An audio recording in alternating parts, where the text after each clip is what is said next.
Have you ever found yourself sitting in a crowded room, laughter and conversations all around you, yet deep inside, you feel an emptiness you can't quite name?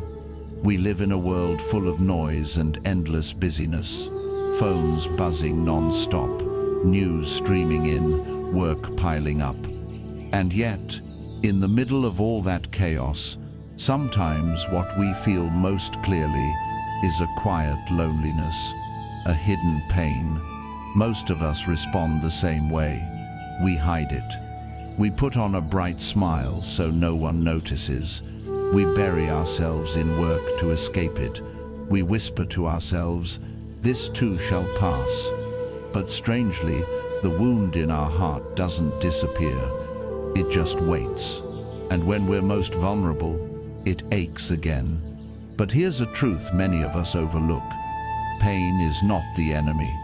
In the teachings of the Buddha, pain is a doorway. If we know how to walk through it, it no longer holds us prisoner, it becomes a bridge to peace. Ask yourself, what if the pain you carry isn't a weakness, but your greatest teacher?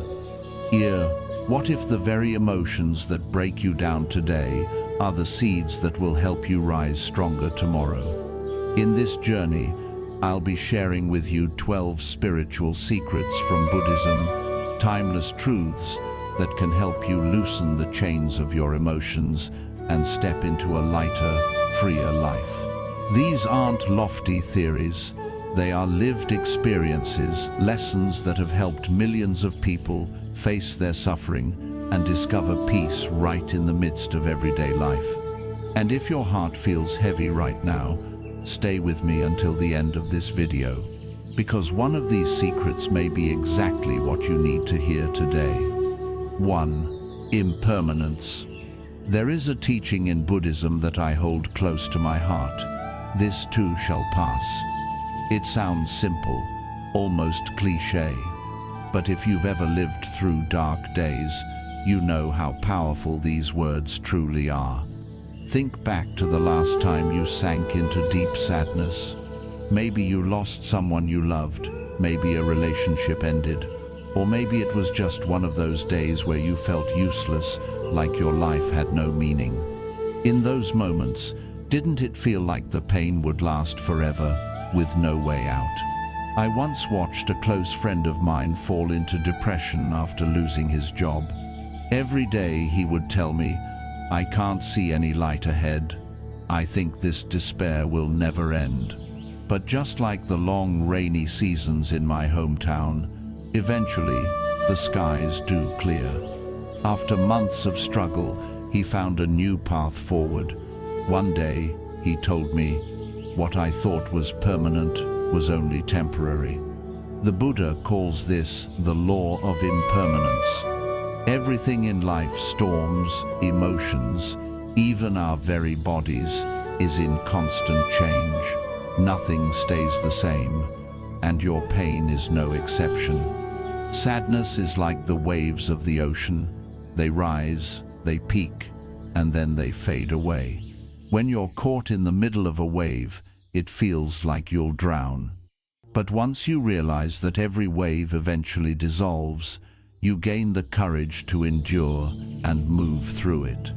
The most important thing is this: don't believe the whisper in your head that says, "This pain will never end." That is only the illusion of a mind clouded by suffering. The truth is, every emotion has a life cycle. It is born, it grows, and it fades, just like clouds drifting across the sky. In daily life, you can remember impermanence in small, simple ways. When anger rises, instead of suppressing it or exploding, whisper to yourself, "This anger too shall pass." When anxiety keeps you awake at night, place your hand on your chest, take a deep breath, and remind yourself, this worry is only a passing cloud, and every cloud eventually drifts away.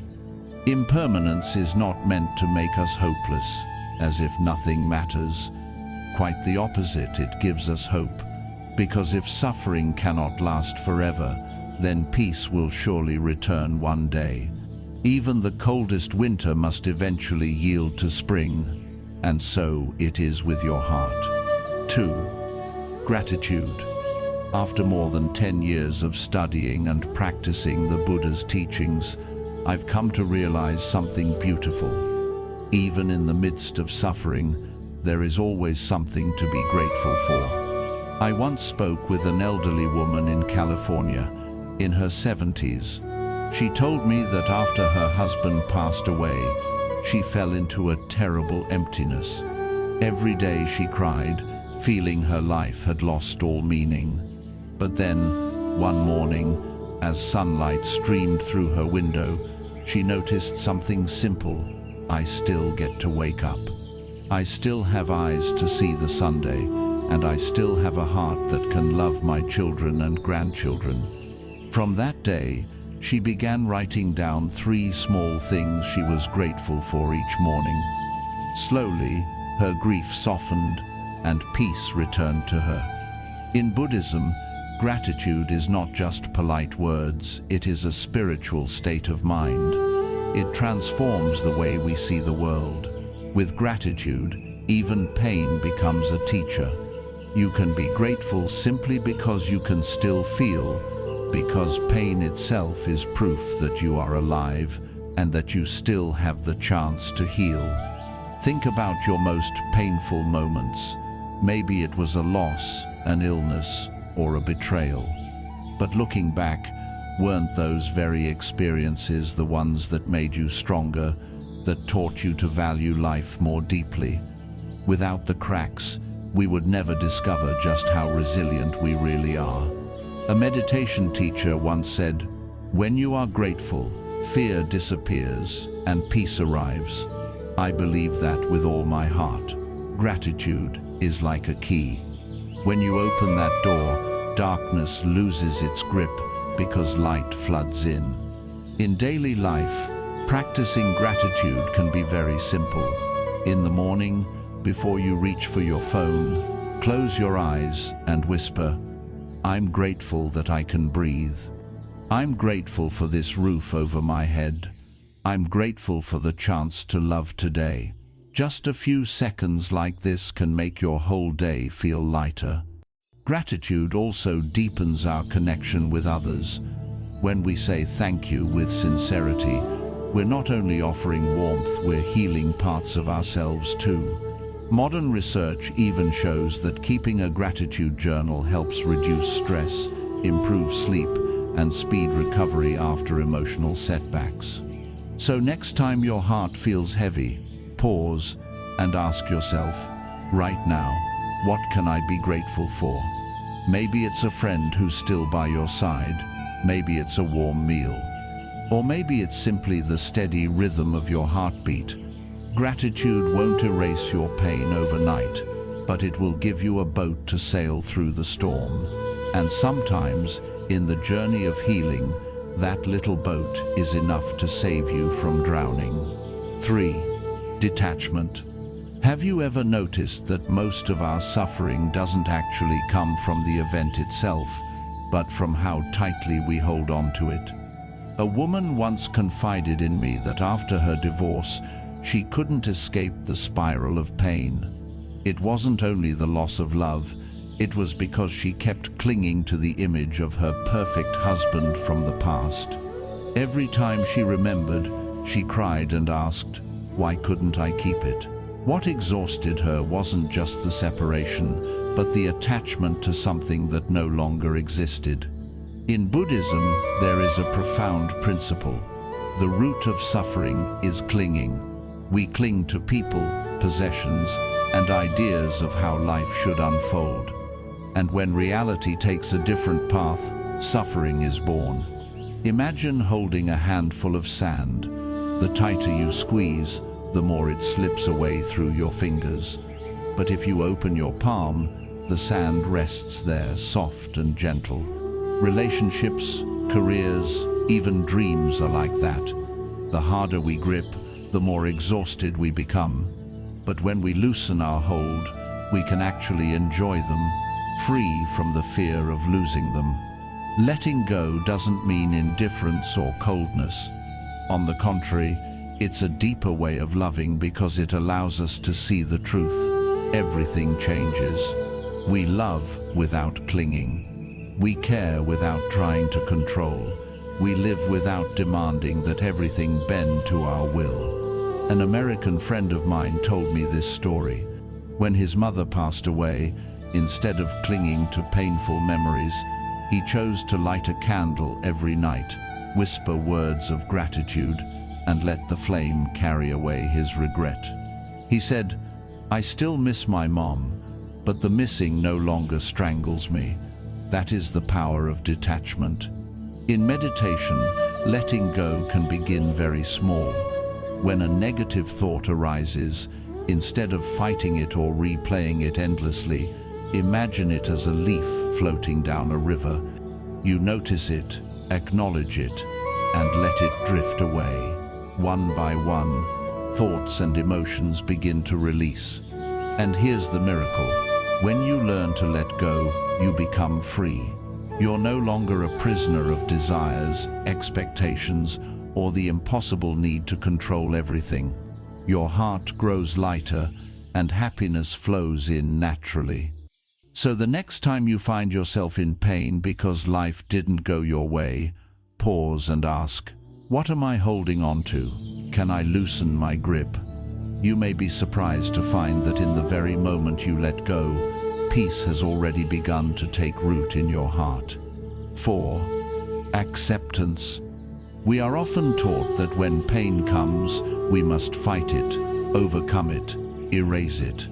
But the more we fight, the bigger it seems to grow, like trying to stop a raging river with your bare hands. The harder the water pushes, the more exhausted you become.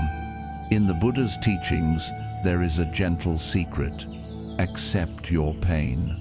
This doesn't mean you agree with it or want it to stay forever.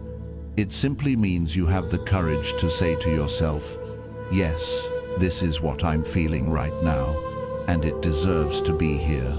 I once met a woman in Boston during a sharing circle. She had lost her only son in an accident.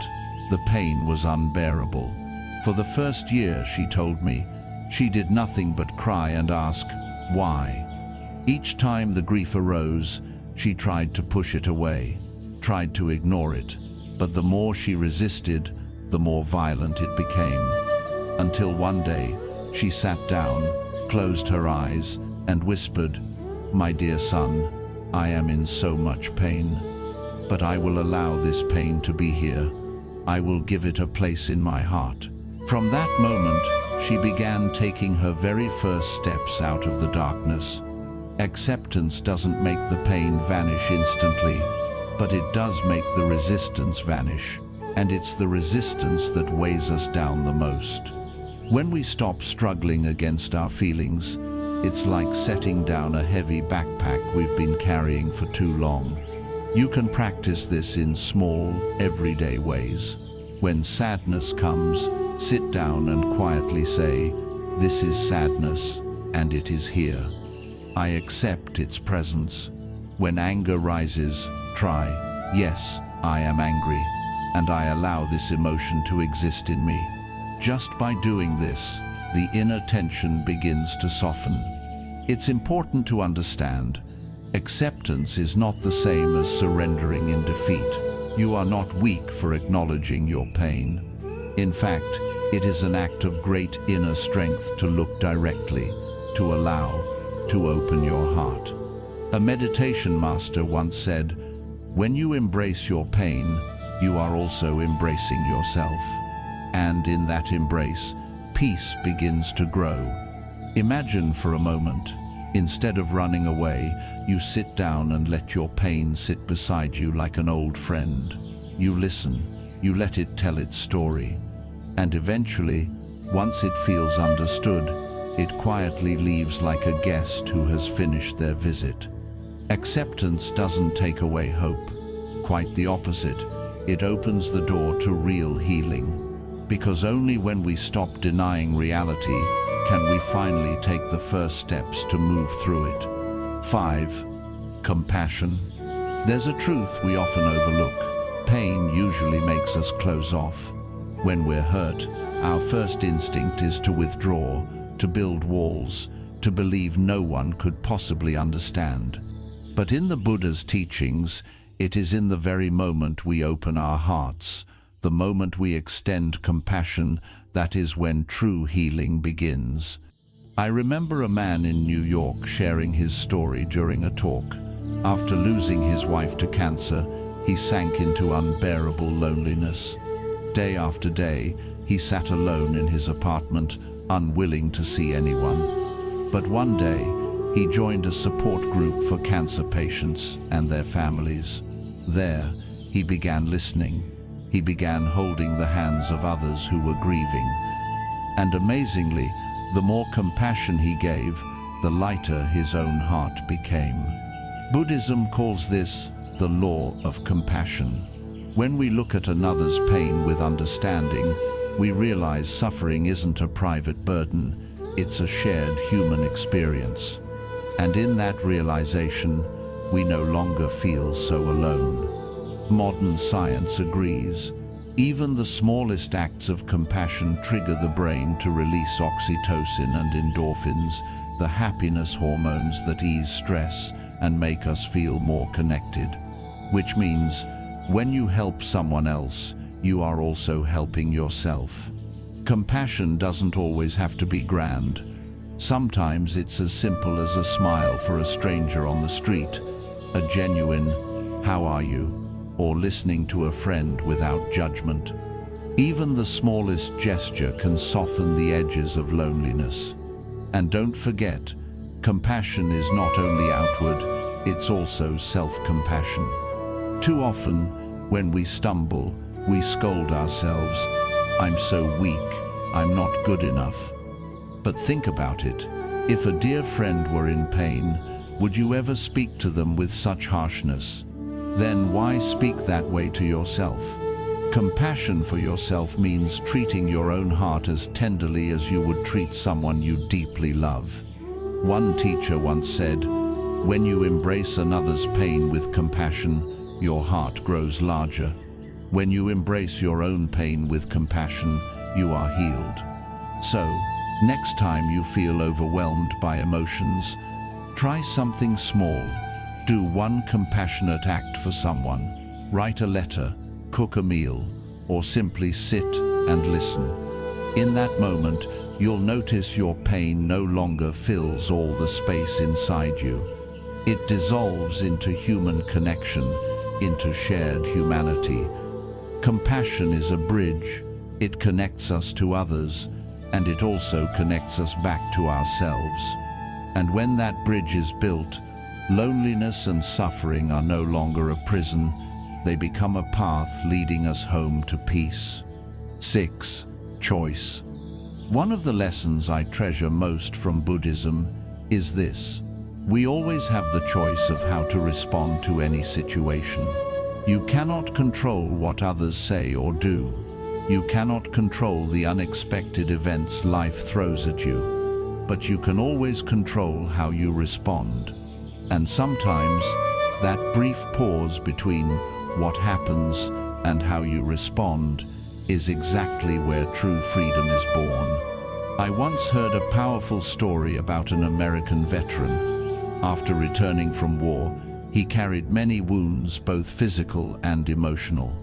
One day, in a cafe, someone insulted him. Instead of lashing out, he smiled and said, "I've seen real war. A few words aren't worth turning my life into another battlefield." He chose peace over conflict, and in that moment, he freed himself from another cycle of suffering. In everyday life, most of us react on impulse. Someone hurts us we strike back. An emotion arises we act on it immediately. But Buddhism reminds us, between stimulus and response, there is always a space. If we can pause in that space, we can choose a different response, gentler, wiser, and more compassionate. Think back to the last time you were angry at someone. Maybe you wanted to yell, to fight back. But if you paused for just 5 seconds, took a deep breath, you might have noticed more choices, staying silent, walking away, or even smiling. That small choice doesn't just change that moment, it can transform the entire relationship.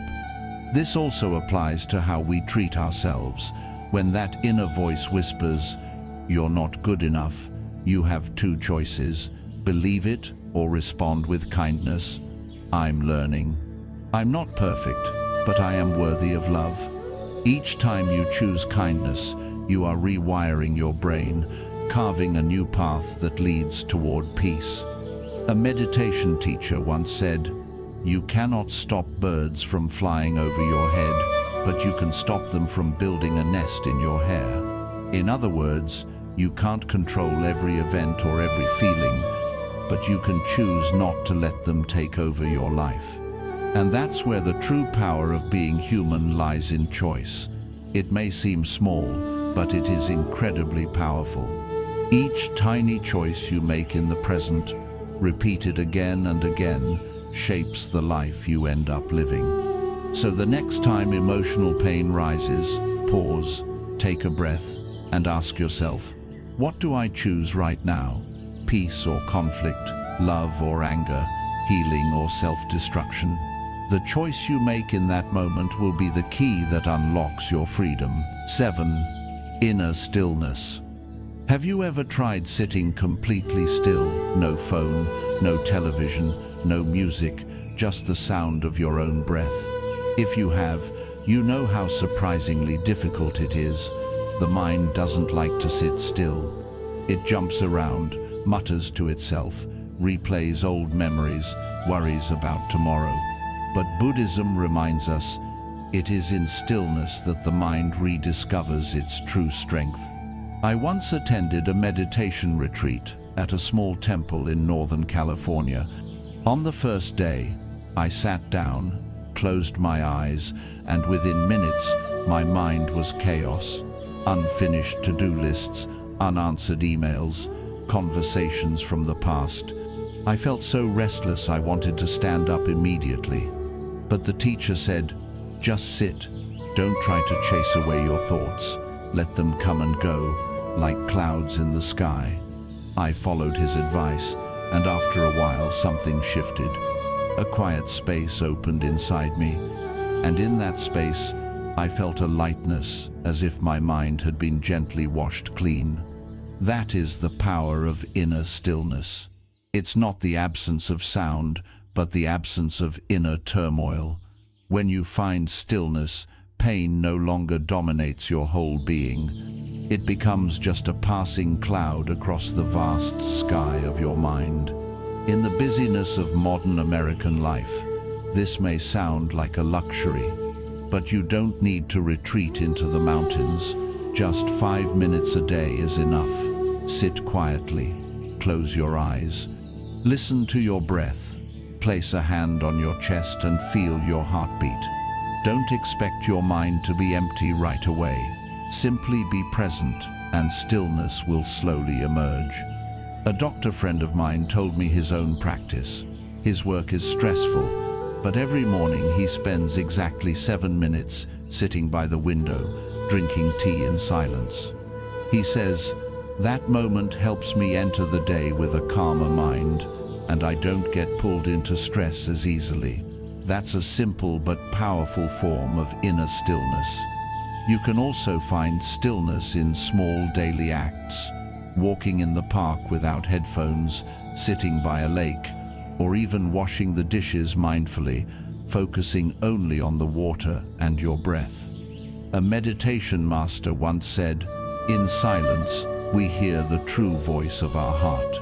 When you allow yourself to be still, you begin to see clearly what truly matters and what is just noise. And in that clarity, emotional pain loses its grip because you've found a solid anchor within. So next time you feel overwhelmed, instead of adding more noise to drown it out, try seeking silence. Just a few minutes. You may be surprised to discover, in stillness, Your heart has always known how to heal itself. 8. The world as a mirror.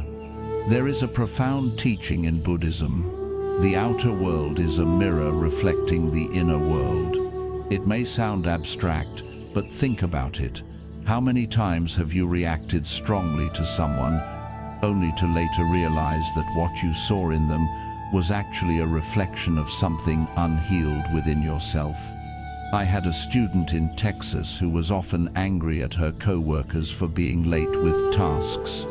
She was convinced her anger came from their laziness, but when we sat down together, she broke down in tears and realized the truth. She carried a deep fear of being judged as not good enough. Her anger toward others was simply a mirror reflecting her own insecurity. In daily life, we encounter countless mirrors like this. When someone sparks jealousy in you, it may reveal that you haven't fully embraced your own worth. When someone frustrates you, they may be touching an old wound you haven't faced.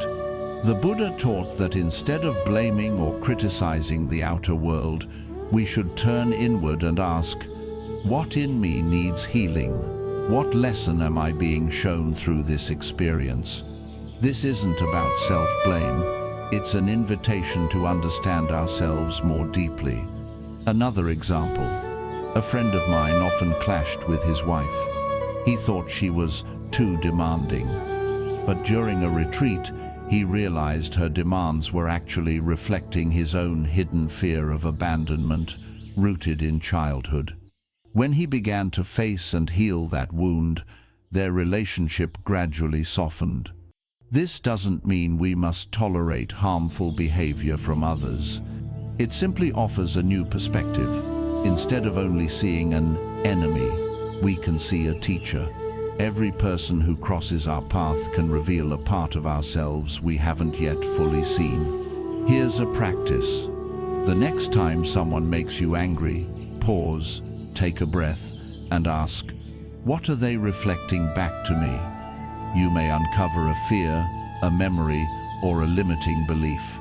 And once the light of awareness shines there, the darkness begins to dissolve. A meditation master once said, the one who hurts you is also the one showing you where you are not yet free. If we can look at life this way, the world stops being a place full of people who harm us and instead becomes a vast mirror helping us grow. The outer world will always have challenges, but when we heal within, the mirror changes. People seem kinder, situations less heavy, and we ourselves feel lighter. So when you face difficulties, remember, you're not just dealing with an external problem, you are standing before a mirror. And every time you dare to look into it honestly, you take one step closer to true freedom. 9. Awareness. Have you noticed that when emotions rise, we often say, I'm so angry, I'm so sad, as if we and the emotion are the same. But the truth is, you are not your emotions, you are the one who observes them. Buddhism calls this mindfulness, or awareness. Imagine standing on the shore, watching the waves crash against the beach. Some are big, some small, sometimes fierce, sometimes calm. But no matter what, you remain the one standing on the shore, not the waves themselves. Our minds are the same. Anger, sadness, worry, fear, they are just waves passing through the vast sky of our consciousness. I once met a man in Chicago who shared his story. In the past, whenever anger rose, he would lose control, yelling and hurting those he loved. But after practicing mindfulness meditation, he learned to say to himself, this is anger, it is here, but I am not this anger. That small shift in perspective, he said, saved his marriage and gave him back his peace. When you cultivate awareness, you create a safe distance between yourself and your emotions, and that distance is freedom.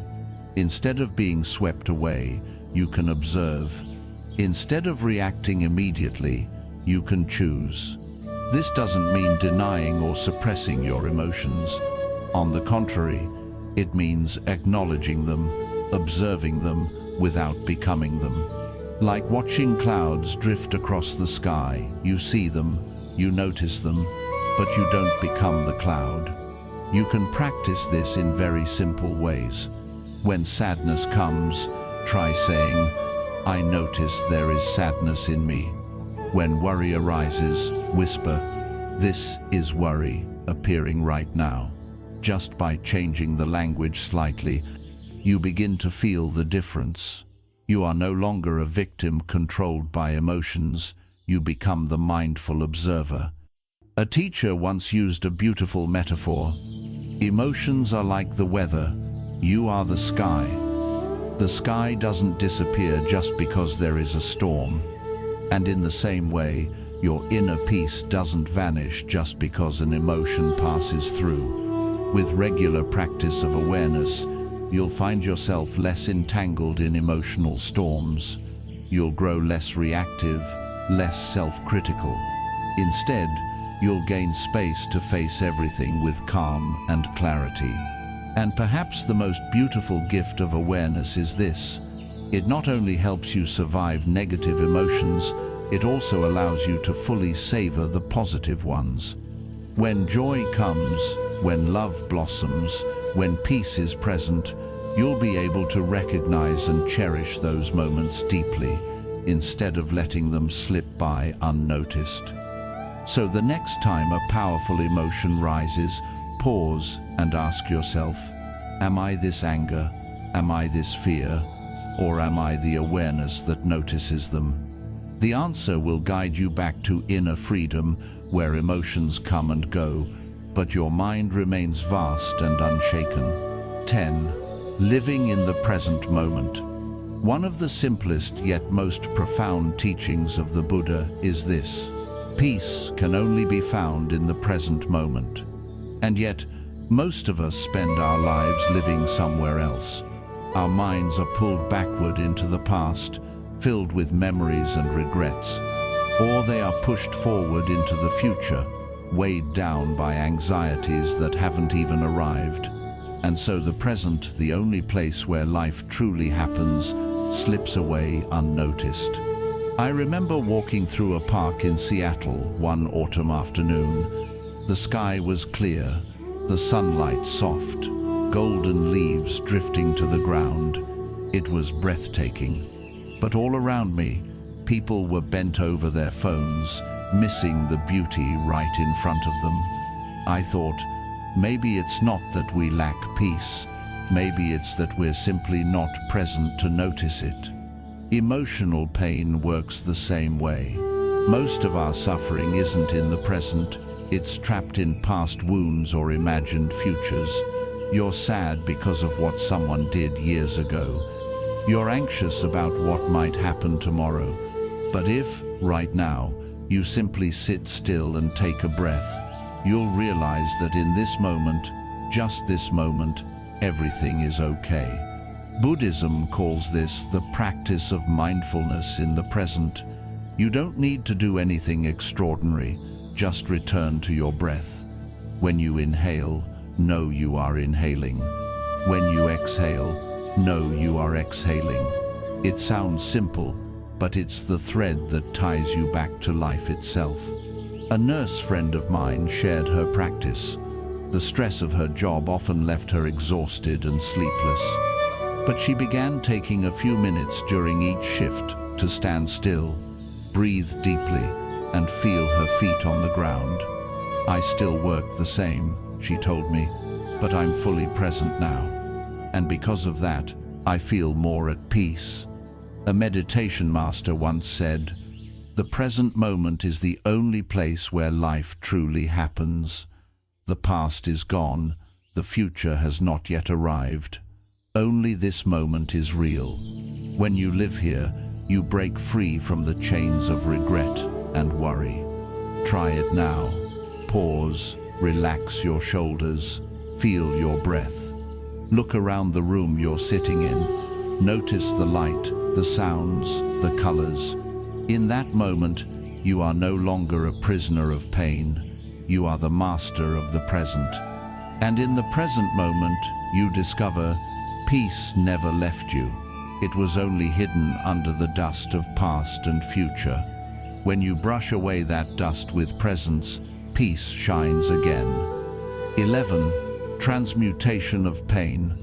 When we think of pain, most of us believe we must get rid of it, avoid it, or do everything possible to forget it. But in the Buddha's teachings, there is a deeper truth.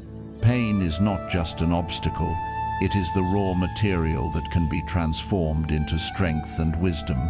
Think of the process of refining metal. Raw ore, when first dug from the earth, is rough, heavy, and full of impurities.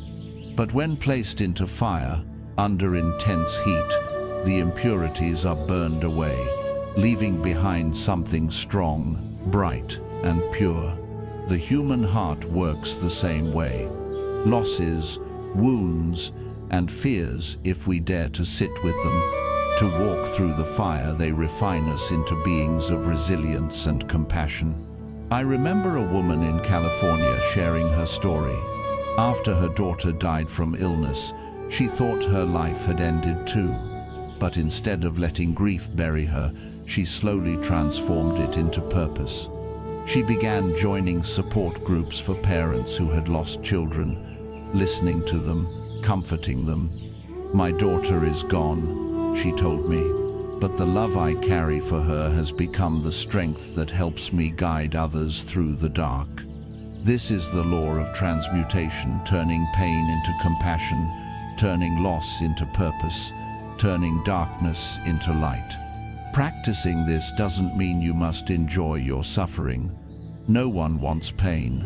But instead of running away, you can sit and ask, what is this pain trying to teach me? What part of my heart is still waiting to be healed? That simple question can open a new doorway. For example, when betrayed, instead of letting anger consume you, you might learn to set healthy boundaries and respect your worth. When illness strikes, instead of only cursing it, you may learn to slow down and love your body more tenderly. A teacher once said, "Suffering is mud, and from mud the lotus blooms. Without mud, there is no lotus." In the same way, without loss, you may never discover how deep your heart is or how vast your compassion can grow. You can practice transmutation even in small, ordinary moments. When stressed at work, instead of complaining, see it as a chance to grow patience. When stung by harsh words, take it as a lesson in inner strength. Each time you do this, you are turning lead into gold within your own heart. And here is something important. Once you've learned to transform your own pain, you develop a profound empathy for others. You don't just understand with your mind, you understand with a heart that has lived through it. That empathy itself becomes a source of light, helping others believe they too can walk through their darkness.